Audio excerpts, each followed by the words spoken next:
항상 우리에게 지혜를 말씀하시며 생명을 주신 주님, 이 하루를 시작하며 주님께 나아갑니다.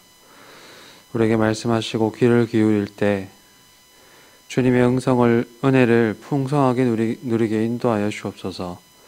예수님의 이름으로 기도드립니다. 아멘. 찬송가 67장 통일 찬송가 31장 찬양하시겠습니다. 찬송가 67장입니다.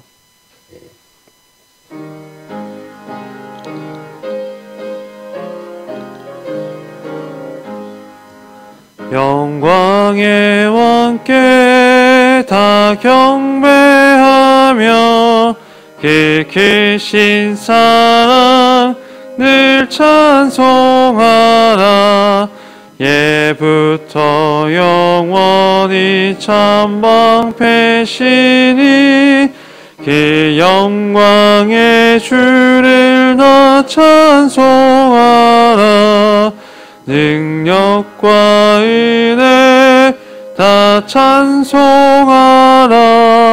그 옷은 햇빛 그 집은 궁창 그늘의 소리로 준호하시고 폭풍의 날개로 달려가신다. 저 아름답고 놀라운 일이 가득한 이 땅 다 주의 조화 그 힘찬 명령에 터 잡히나니 저 푸른 바다는 옷자락이라. 실그릇같이 연약한 인생 주 의지하여 늘 강건하리. 온 백성 지으신 만왕이시니 그 자비 영원히 변함없어라. 아멘.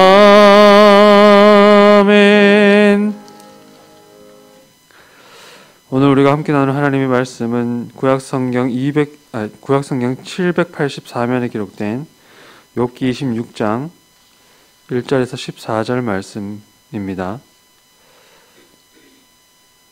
욥기 26장 1절에서 14절까지의 말씀을 번갈아서 교독하시겠습니다.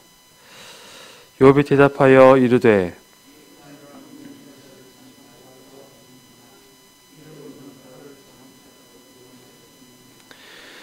지혜 없는 자를 참 잘도 가르치는구나. 큰 지식을 참 잘도 자랑하는구나.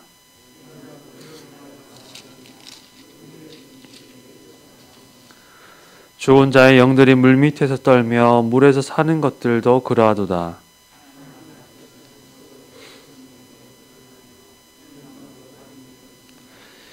그는 북쪽을 허공에 펴시며 땅을 아무것도 없는 곳에 매다시며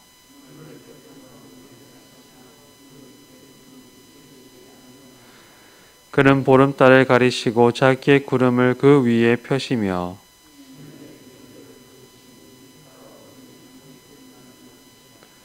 그가 꾸짖으신즉 하늘 기둥이 흔들리며 놀라느니라.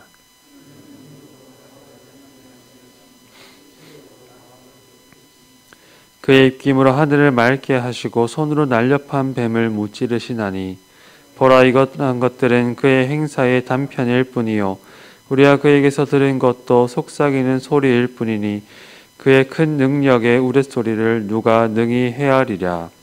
아멘. 욥기 전체의 맥락에서 26장은 새로운 장면으로 들어가는 전환점입니다. 여기서부터 욥의 긴 독백이 시작되고 새 친구들과 나누었던 대화는 차츰차츰 마무리됩니다. 지금까지 친구들의 말에 비해 빌닷의 마지막 세 번째의 말은 매우 짧고 간결했습니다. 빌닷의 말을 한마디로 요약하면 구더기와 벌레같이 하찮은 인생이 어떻게 하나님의 지혜와 광대하심을 다 헤아릴 수 있겠느냐는 것입니다. 겉보기에는 찬송과 같이 보이는 빌닷의 말은 사실상 스스로 지혜자라고 생각하는 새 친구의 말에 굴복하지 않는 욥, 굴복하지 않고 계속 반론을 펼치는 욥을 비난하려고 하는 말입니다. 빌닷을 비롯하여서 친구들은 율법적이고 교리적이고 또한 경직된 통찰만 내놓습니다. 그런 친구들에게 자신의 경험을 비추어서 의문을 제기하고 그 아픔을 호소하는 욥에게 무정한 비난이 끊이지 않습니다. 그 딱딱하고 차가운 마음을 향해 풍자적으로 대답하는 욥의 심경을 세번역은 2절에서 이렇게 번역합니다. 나처럼 가난하고 힘없는 자를 도와주다니 나를 그렇게까지 생각하여 주니 참으로 고맙다. 욥의 상한 마음은 이은 3절과 4절에서 빌닷이 제기하였던 지혜의 문제를 지적하며 이렇게 이어집니다. 너는 우둔한 나를 잘 깨우쳐 주었구나. 그런데 누가 네 말을 들을 것이라 생각하느냐? 누구에게 영감을 받아서 그런 말을 하는 것이냐? 욥의 말의 핵심은 빌닷이 짐짓 지혜 있는 것처럼 말하지만 그 말이 하나님께로부터 온 것이 아니다라는 것입니다. 이는 빌닷뿐만 아니라 욥과 대화를 나누는 나머지 두 친구에게도 해당이 됩니다. 지금까지 세 친구의 말이 겉으로 보기에 타당하고 전통적인 신앙의 형식을 잘 따르고 있고 하나님과 인생을 깊이 관찰하고 꿰뚫어 본 것처럼 지혜 있는 말과 같이 보이지만 욥은 그 모든 말의 어리석음과 헛됨을 지적해 왔습니다. 하나님의 광대하심과 인간의 보잘것없음을 이야기하는 빌닷의 말을 들은 욥은 마지막으로 그들의 말이 하나님께서 주신 것도 아니고 하나님의 시에서 온 것도 아니라 그저 빌닷의 좁은 소견에서 나온 말이라고 지적하는 것입니다. 욥에게 필요한 것은 이해할 수 없는 고통이라는 숙제를 풀기까지 하나님 앞에서 인내할 수 있는 힘입니다. 그 시간이 지나갈 때까지 무거운 짐을 견디어낼 수 있도록 아픔을 싸매고 상처에 약을 발라줄 위로의 손길입니다. 친구들의 말이 지혜로워 보여도 하나님께로부터 온 말이 아니고 욥의 문제를 해결하기는커녕 상처를 헤집기만 하는 것은 그들이 그저 자기 지혜로 말하기 때문입니다. 사도 야고보가 교회를 향해서 전한 격언은 욥의 새 친구들뿐만 아니라 우리도 귀를 기울여 볼 필요가 있습니다. 야고보는 이렇게 이야기합니다. 내 사랑하는 형제들아 너희가 알지니 사람마다 듣기는 속히하고 말하기는 더디하며 성내기도 더디하라. 사람이 성내는 것이 하나님의 의를 이루지 못함이라. 그러므로 모든 더러운 것과 넘치는 악을 내버리고 너희 영혼을 능히 구원할 바 마음에 심어진 말씀을 온유함으로 받으라. 사람마다 스스로 재판관이 되어 무엇이든지 판단하려 합니다. 자기 지혜가 옳음을 보이고자 하는 욕심이 있습니다. 성인이 되어도 어른이 되지 못한 어린아이의 모습을 그런 데서 찾아볼 수 있게 됩니다. 책상에 줄을 그어놓고서 지우개가 넘어왔네 넘어오지 않았네 내 말이 맞네 네 말이 틀렸네 아웅다웅하는 모습입니다. 성도에게 바로 이 듣는 마음이 필요합니다. 자기 지혜로 판단하고 급히 말하기 이전에 하나님의 말씀에 귀를 기울이고 그 마음을 헤아리고 또 이웃과 형제의 형편을 살피는 일입니다.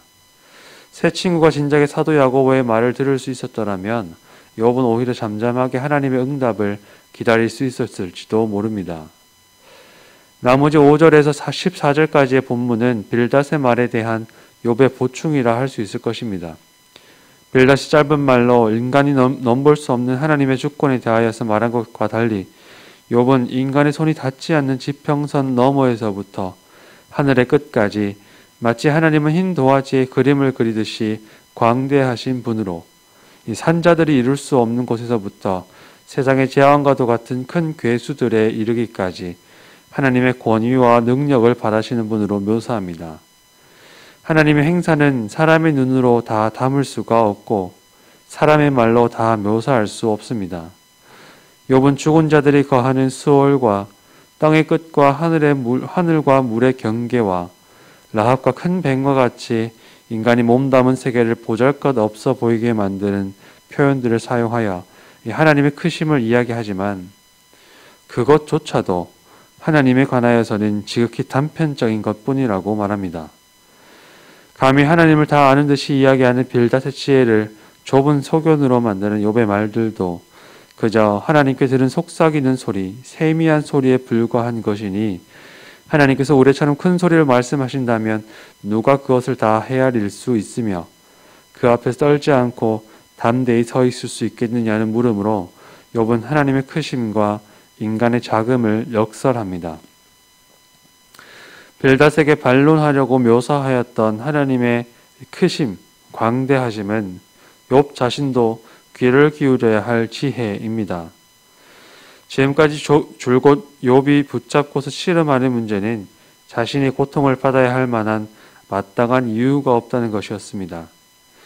하나님의 말씀에 순종하면 복을 받고 불순종하면 저주를 받으리라는 율법의 가르침에 충성을 다하였지만 고통뿐인 삶을 볼 때 욥은 율법이 자신을 속인 것이 아닌가 되묻게 됩니다. 율법이 속인 것이 아니라면 하나님의 다른 뜻이 있는 것일까? 다른 뜻이 있다면 나에게 속히 말씀하여 달라는 절박함이 지금까지 욥을 씨름하게 왔던 마음의 힘이었습니다.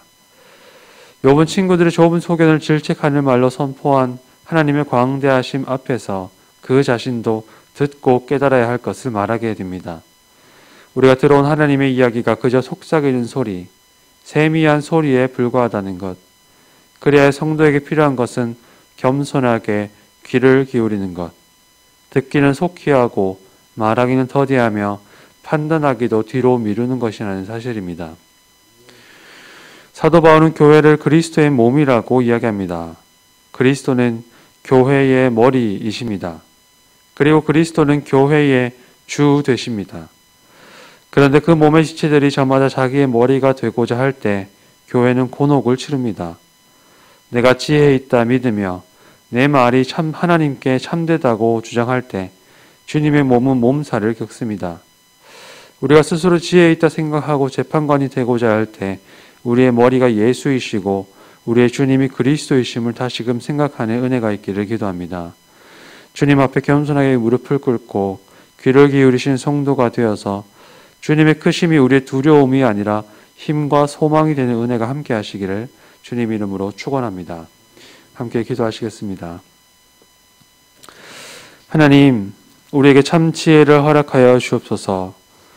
하나님은 우리의 지혜로 잡을 수 없이 크시고 우리는 하나님을 다 담을 수 없게 작은 존재라는 그 지혜를 허락하여 주옵소서.